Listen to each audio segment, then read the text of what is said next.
ओम नमः शिवाय। शिव ही सत्य है, शिव ही सुंदर। भगवान शिव के जैसा वैरागी कौन हो सकता है जो अपने भक्तों को समृद्धि, धन, संपत्ति, ऐश्वर्य और हर प्रकार के सुख प्रदान करते हैं, लेकिन वे स्वयं शमशान में निवास करते हैं। उनका वैराग्य अपने भक्तों को यही शिक्षा देता है कि जीवन में आने वाली हर प्रकार की भौतिक संपत्ति क्षणिक है, वास्तविक धन है। हमारा आध्यात्मिक जीवन भगवान के लिए की गई भक्ति और उनकी विशेष आराधना है। इसी विचार के साथ चलिए आज की श्रावण मास की कथा का श्रवण करते हैं। इस श्रावण मास महात्म्य का आरंभ करते हैं। शिव बोले, हे सनत कुमार, अब मैं शीतला सप्तमी व्रत को कहूँगा। श्रावण मास में शुक्ल पक्ष की सप्तमी तिथि को यह व्रत करना चाहिए। सबसे पहले दीवार पर एक वापी का आकार बनाकर शरीर रहित, जिसका नाम ना हो, दिव्य रूप वाले 7 जल देवताओं, 2 बालकों से युक्त पुरुष संज्ञक नारी, एक घोड़ा, एक वृषभ तथा नर वाहन सहित एक पालकी भी उस पर बना दें। इसके बाद 16 उपचारों से 7 जल देवताओं की पूजा होनी चाहिए। इस व्रत के साधन में ककड़ी और दधी ओदन का नैवेद्य अर्पित करना चाहिए। उसके बाद नैवेद्य के बाद पदार्थों में से ब्राह्मणों को वायन देना चाहिए। इस प्रकार 7 वर्ष तक इस व्रत को करने के बाद उद्यापन करना चाहिए। इस व्रत में प्रत्येक वर्ष 7 सुवासिनियों को भोजन कराना चाहिए। जल देवताओं की प्रतिमाएं एक सुवर्ण पात्र में रखकर बालकों सहित एक दिन पहले सायंकाल में भक्ति पूर्वक उनकी पूजा करनी चाहिए। प्रातःकाल पहले ग्रह होम करके देवताओं के निमित्त चरु से होम करना चाहिए। जिसने पहले इस व्रत को किया और उसे जो फल प्राप्त हुआ उसे आप सुने। सौराष्ट्र देश में शोभन नाम का एक नगर था। उसमें सभी धर्मों के प्रति निष्ठा रखने वाला एक साहूकार रहता था।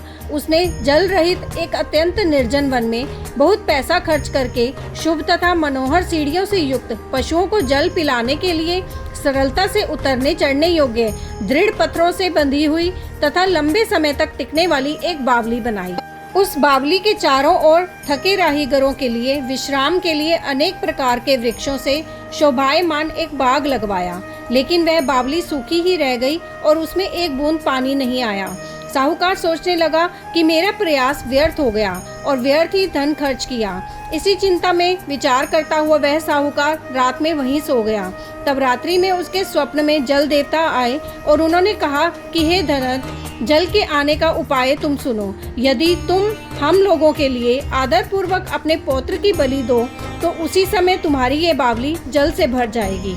यह सपना देख साहूकार ने सुबह अपने पुत्र को बताया। उसके पुत्र का नाम द्रविण था और वह भी धर्म कर्म में आस्था रखने वाला था। वह कहने लगा, आप मुझ जैसे पुत्र के पिता हैं। यह धर्म का कार्य है, इसमें आपको ज्यादा विचार ही नहीं करना चाहिए। यह धर्म ही है जो स्थिर रहेगा और पुत्र आदि सब नश्वर है। अल्प मूल्य से महान वस्तु प्राप्त हो रही है, अतः यह क्रय अति दुर्लभ है।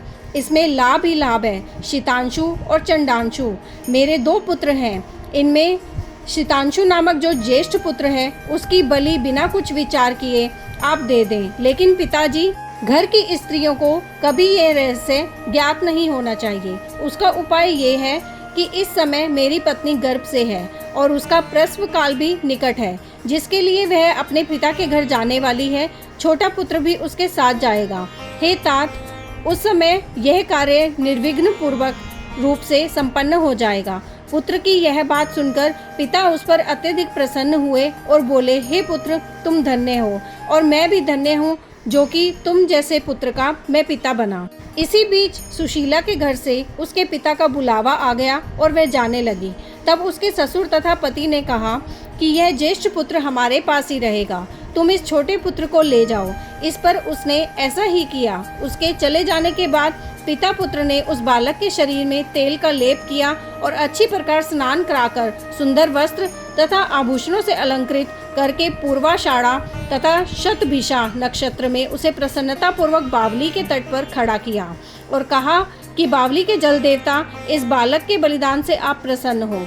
उसी समय वह बावली अमृत तुल्य जल से भर गई। वे दोनों पिता पुत्र शोक व हर्ष से युक्त होकर घर की ओर चले गए। सुशीला ने अपने घर में तीसरे पुत्र को जन्म दिया और 3 महीने बाद अपने घर जाने को निकल पड़ी। मार्ग में आते समय वह बावली के पास पहुंची और उस बावली को जल से भरा हुआ देखा तो वह बहुत ही आश्चर्य में पड़ गई। उसने उस बावली में स्नान किया और कहने लगी कि मेरे ससुर का परिश्रम व धन का व्यय सफल हुआ। उस दिन श्रावण माह के शुक्ल पक्ष की सप्तमी तिथि थी और सुशीला ने शीतला सप्तमी नामक शुभ व्रत रखा हुआ था। उसने वहीं पर चावल पकाए और दही भी ले आई। इसके बाद जल देवताओं का विधिवत पूजन करके दही भात तथा ककड़ी फल का नैवेद्य अर्पण किया और ब्राह्मणों को वायन दे कर के लोगों के साथ मिलकर उसी नैवेद्य अन्न का भोजन किया। उसी स्थान से सुशीला का ग्राम 1 योजन की दूरी पर स्थित था। कुछ समय बाद वह सुंदर पालकी में बैठ दोनों पुत्रों के साथ वहां से चल पड़ी। तब वे जल देवता कहने लगे कि हमें इसका पुत्र जीवित करके इसे वापस करना चाहिए, क्योंकि इसने हमारा व्रत किया है।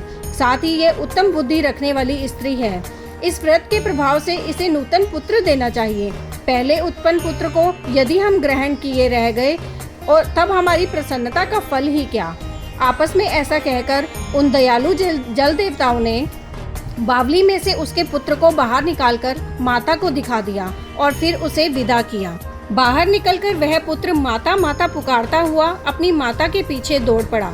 अपने पुत्र का शब्द सुनकर उसने पीछे मुड़कर देखा। वहां अपने पुत्र को देखकर वह मन ही मन बहुत चकित हुई। उसे अपनी गोद में बिठाकर उसने उसका माथा सूंघा, किंतु यह डर जाएगा इस विचार से उसने पुत्र से कुछ भी नहीं पूछा। वह अपने मन में सोचने लगी कि यदि इसे चोर उठा लाए तो यह आभूषणों से युक्त कैसे हो सकता है, और यदि पिशाचों ने इसे पकड़ लिया था तो दोबारा छोड़ क्यों दिया। घर में संबंधी जन तो चिंता के समुद्र में डूबे होंगे। इस प्रकार सुशीला सोचती हुई वह नगर के द्वार पर आ गई। तब लोग कहने लगे कि सुशीला आई है। यह सुनकर वे पिता पुत्र अत्यंत चिंता में पड़ गए कि वह ना जाने क्या कहेगी और उसके पुत्र के बारे में हम क्या जवाब देंगे। इसी बीच वह तीनों पुत्रों के साथ आ गई। तब ज्येष्ठ बालक को देखकर सुशीला के ससुर तथा पति घोर आश्चर्य में पड़ गए और साथ ही बहुत आनंदित भी हुए। वे दोनों कहने लगे, तुमने कौन सा पुण्य कर्म किया अथवा व्रत किया। हे भामिनी, तुम पतिव्रता हो, धन्य हो और पुण्यवती हो।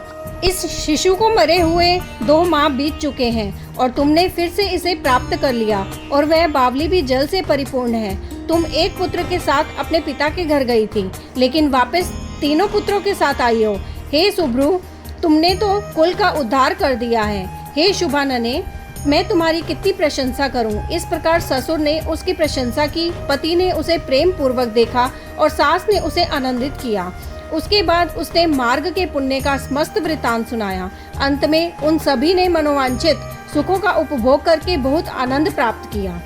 हे वत्स, मैंने इस शीतला सप्तमी व्रत को आपसे कह दिया है। इस व्रत में दधियोदन शीतल, ककड़ी का फल शीतल और बावली का जल भी शीतल होता है तथा इसके देवता भी शीतल होते हैं। अतः शीतला सप्तमी का व्रत करने वाले तीनों प्रकार के तापों के समताप से शीतल हो जाते हैं।